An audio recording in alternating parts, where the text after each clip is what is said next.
Okay, here we are for another Sci-Fi Friday. To come out of disguise, I'm the author Michael Campling, and I'm reading Dalgy for Gravity, a Brent Bolster space detective adventure, the first one in the series. I won't hold up the cover because I can, but this is an old cover. It hasn't had this cover for ages. I just need to get myself a copy of the much newer, much fancier cover. I'll crack on. If this is new to you and you're just coming to this now, do have a look back for episodes 1 to 3. This is episode 4. And you can get the whole thing, podcast, videos. A good place to look is authormichaelcampling.substack.com, and you can find the other links from there. But searching on, say, YouTube or Spotify, wherever you are, if you look for Sci-Fi Friday with Michael Campling, you should be able to find it. It's quite an unusual name. My name, that is. Okay. Chapter 4. Dialogy for Gravity, read by the author, Michael Campling. Chapter 4. Globon Space Station, the Gamulon, Earth Orbit. When Brent came around, the world was a blurred muddle of soft shapes in muted colours. He rubbed his face with both hands, scraping the dried mucus from the corners of his eyes, but it didn't make much difference. "Goddamned alien," he muttered. "He must have sucker-punched me, knocked me out cold." He sat up, running his hands over the thin mattress beneath him. Wait, this wasn't his bed, was it?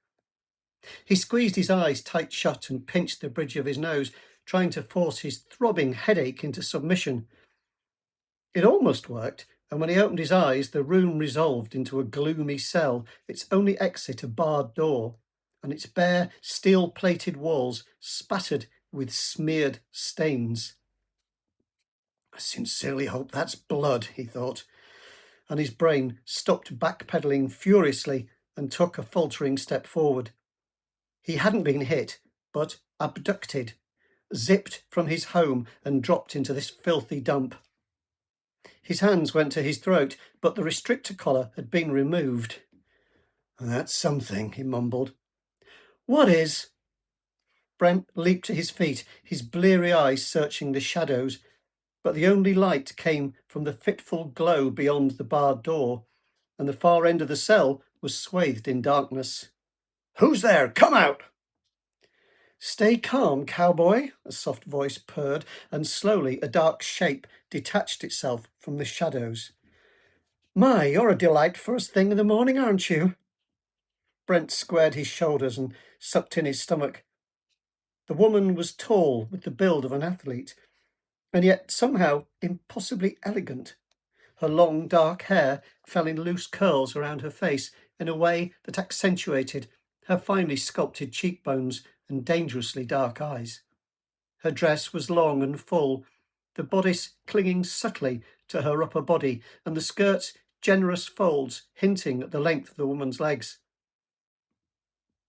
The dress was cut from a silky fabric with an almost undetectable sheen, and its colour was a shade of indigo so deep that it seemed to have been spun from the purest moonlit sky of a midwinter night. The cell was bleak and badly lit, but the woman, just by taking a few steps, dispelled the gloom and sent the shadows scuttling for the farthest corners of the room. She was a vision of beauty, a wondrous apparition. And by some miracle, Brent managed to stick out his hand and say, Brent Bolster, private investigator." The woman stepped closer, close enough for Brent to inhale a trace of her perfume, the delicate scent setting his senses on fire and giving his libido a gentle kick in the coccyx. She took his hand. Oh dear. She took his hand, her grip firm, her palm perfectly dry, and as she shook his hand, she looked him squarely in the eye. "Brent," she said, "like the oil." "Pardon me?" Brent felt his jaw drop slightly, and he knew that he must look like a buffoon, but for some unaccountable reason there wasn't a damned thing he could do about it. His motor control, usually lightning fast, had abandoned him completely. "Olive?" he offered. "Sunflower?" "Crude." She let go of his hand and laughed, the sound as soft as a tigress licking the ears of her favourite cub. Brent crude. It's a type of oil. Well, it was, back when there was such a thing. Right, it was a joke. Yeah, I get it. I never heard that one before. Brent forced a crooked smile and tried to change tack. You threw me there for a second talking about oil on account of how you don't look old enough to remember it. Oh, those were the days, huh? Not really, she said, her expression suddenly serious. Climate change, floods, droughts and crop failure. What was your favourite part? Did you prefer the food riots, or were the civil wars more your cup of tea? Brent ran his hand across his jaw. Well, forgive me. I was just trying to pay you a compliment, lady. It backfired. She smiled sweetly, adding, and just for the record, I'm not old enough to remember fossil fuels, but a degree in geopolitics and a master's in economics tends to give me a certain perspective. No kidding. Listen, you never did tell me your name, and I need to know what to call you if we're ever going to bust the hell out of here. She arched her eyebrows in surprise. Maisie. Maisie Richmond. And what did you mean about busting out? Brent gave her an appraising glance. Maisie was clearly very beautiful, smart, and quick-witted, but she was out of his league, and unfortunately she knew it. Any attempt at smooth talk would be a waste of time, and while her appearance had made him forget his headache for a few minutes, the throbbing pain had already returned to his temples with a vengeance. He'd had enough headaches to know that this one was planting a flag in his skull and making itself at home. It was here for the long haul, and nothing short of a lobotomy could persuade it to leave until it was good and ready. So when he spoke, he adopted a mocking tone, not caring whether she took offence or not. Busting out is a colloquial expression much favoured by those of us with a tendency to find themselves afflicted by adverse circumstances. For instance, it's the kind of thing I might say when locked in some lousy alien cell with a poor little rich girl. Maisie bridled. Rich? Who said anything about being rich? Oh, please. We're already cramped in here. There's no room for your sense of entitlement. To hell with you. I work for a living. Brent looked her up and down. Don't tell me you're a roustabout and it's bring your own ball gown day up on the space docks. Maisie ran her hands defensively over her dress. If you must know, I'm a researcher working for the UN, and I just happened to be on my way home from a fundraiser when I was taken. The UN is throwing a party to raise some cash? Geez, things are worse than I thought. Didn't our green friends pay out enough backhanders this month? For God's sake, you have absolutely no idea what the hell you're talking about. The UN is a fine organisation, completely independent from the Globons, and the only money we were trying to raise was for a charity that's close to my heart. She hesitated. Someone has to look out for the alligators. Since the Globons came. She sniffed, dabbing at the corners of her eyes with her knuckles. Gators, Brent thought. The Globons can eat every last one of the little suckers, and good luck to their digestive tracts. But he regarded Maisie in silence for a while. Maybe she wasn't such a bad kid after all. Her heart was in the right place, and if he was any judge, every other part of her body was exactly where he liked it. Maybe he ought to cut her a little slack. He rummaged in his pocket and retrieved a packet of tissues. Here, he said, offering her the whole pack. Don't worry, they're clean. Thanks. Maisie took the pack and pulled out a tissue, wiping her eyes and blowing her nose. These smell funny. Antiseptic, antibacterial, antiviral, anti-pretty much everything. They're made especially for off-world military types. The grunts call them bio-wipes. They tried the name standard issue tissue, but it never caught on. Brent flashed her a smile, her cue to be impressed by his witty wordplay, but she didn't bite.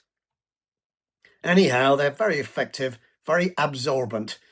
Good for plugging bullet wounds, though I got that pack from a friend after they went past their expiry date, so I wouldn't bet your life they still work. Should be fine, though. Probably. Right, I'll take your word for it. She passed the packet back to him. "Oh, it's all right, you can keep them. You never know when they might come in handy." "Thanks, but I wouldn't want to deprive you." Maisie thrust the packet at him. "Please, I insist." "Fair enough." Brent took the bio wipes and pocketed them. "Probably just as well. There's a chance they're a little radioactive right now. They get that way once the isotopes... Oh, God, sorry.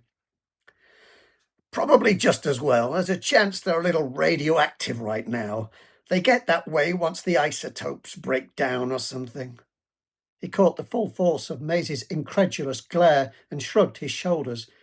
"It's all cool, nothing to worry about." Maisie pursed her lips, then crossed the room, putting some distance between them.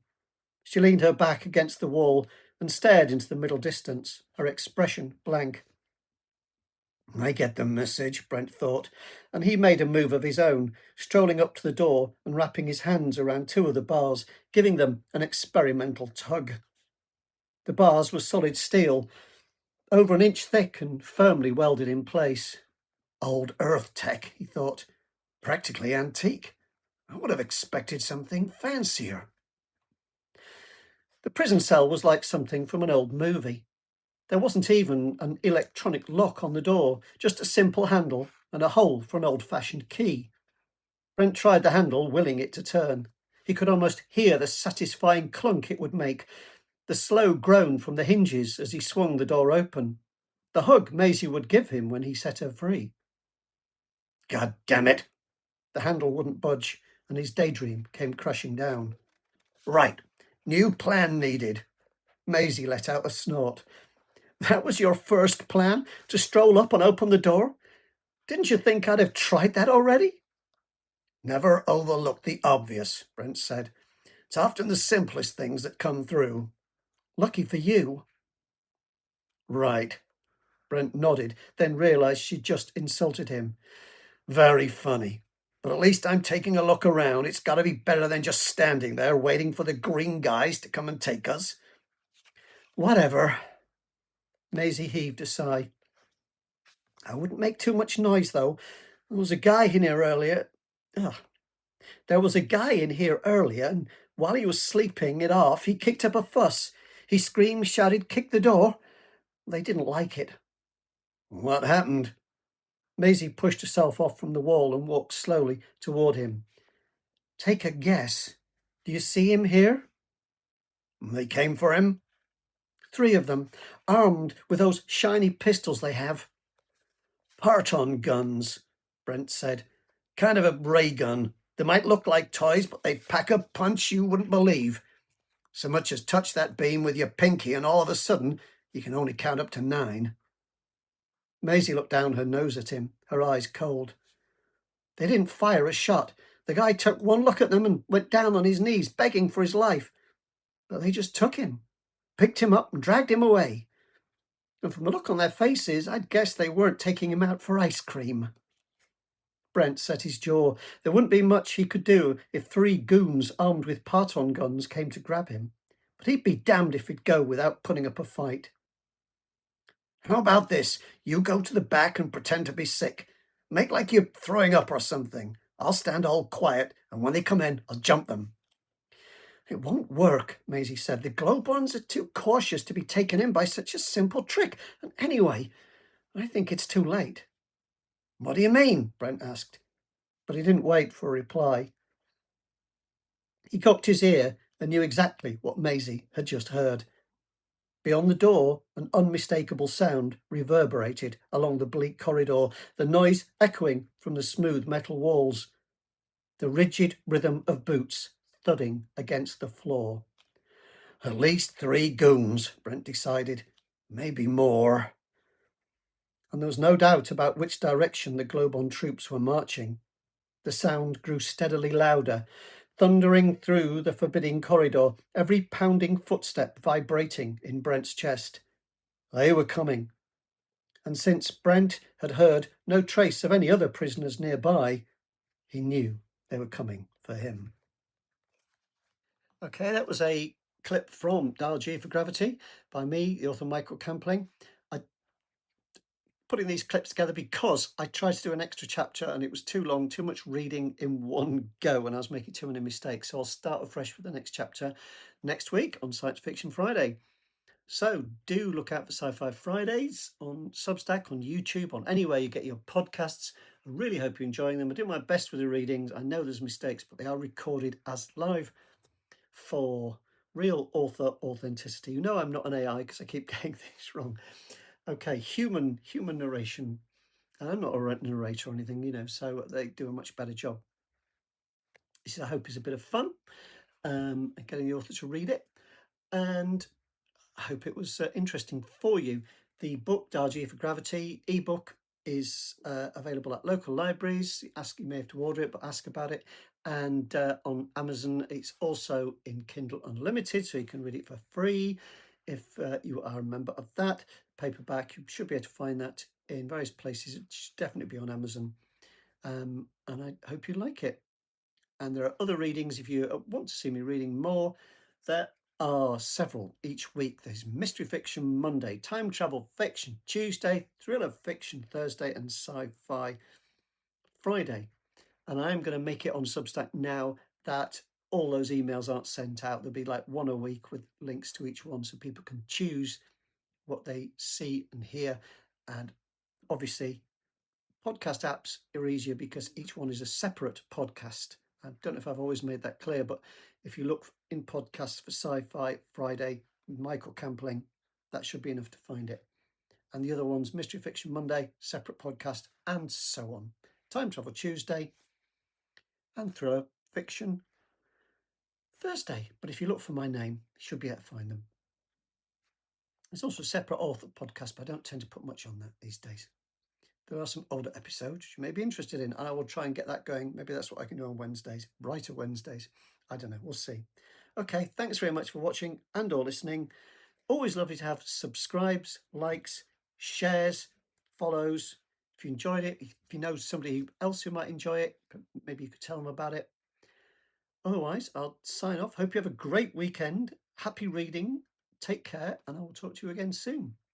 Bye.